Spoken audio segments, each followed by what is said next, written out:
How many dispensaries are currently approved? So we have 100 plus dispensaries. They're licensed by the Department of Revenue. But really, when we look at that, a lot of people secured licenses early on. And we have about 60 to 75 that are really active in the state right now. And I guess my curiosity is from around the Pine Belt area, I'm seeing lots of these things popping up.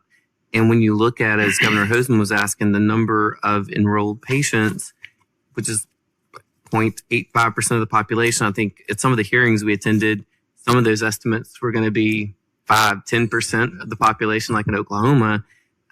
We don't seem to be hitting that very quickly. And I guess my concern is that you have all these people producing product because, unlike in other states, we didn't limit the number of licenses. So we were more of a free market. Whoever wants to come.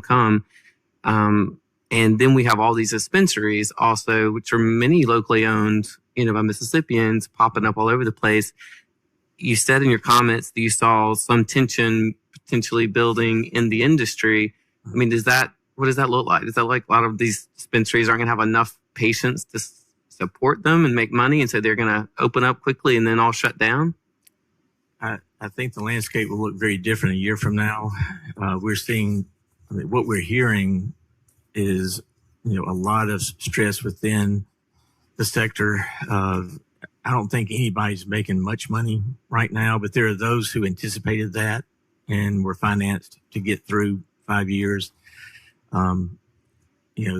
Unfortunately, we're going to see a lot of Mississippi businesses not survive with, the model we have and with the current patient uptake that we have. I guess my concern is, as you were mentioning, the people that are financed or have the financial backing to weather the storm. Unfortunately, it seems to me a lot of those are out-of-state businesses that were already operating in California, Colorado, other places, so that your true Mississippi-owned businesses, they're the ones that are springing up and then are going to wither away and be gone because they don't have the financial wherewithal to wait until the patient count gets high enough. Are you seeing that from y'all's end? We are. And we knew we were talking about that from the beginning, that what was seen in Oklahoma were a lot of Oklahomans mortgaging their homes to try to get into it. And then, the recommendation is you need to be able to survive 3 cultivation cycles, and you need to be able to weather loss of an entire crop. And there aren't many that can do that.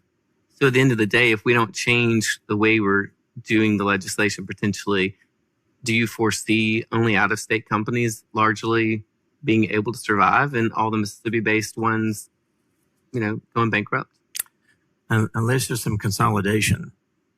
Consolidation among Mississippi owners would be really beneficial to them. Right. And right now there's just so much competition, and there's 3 major players, all of which have, Mississippi investors. Sure. But it's only because we require that in statute. Correct. Sure. Yes, sir.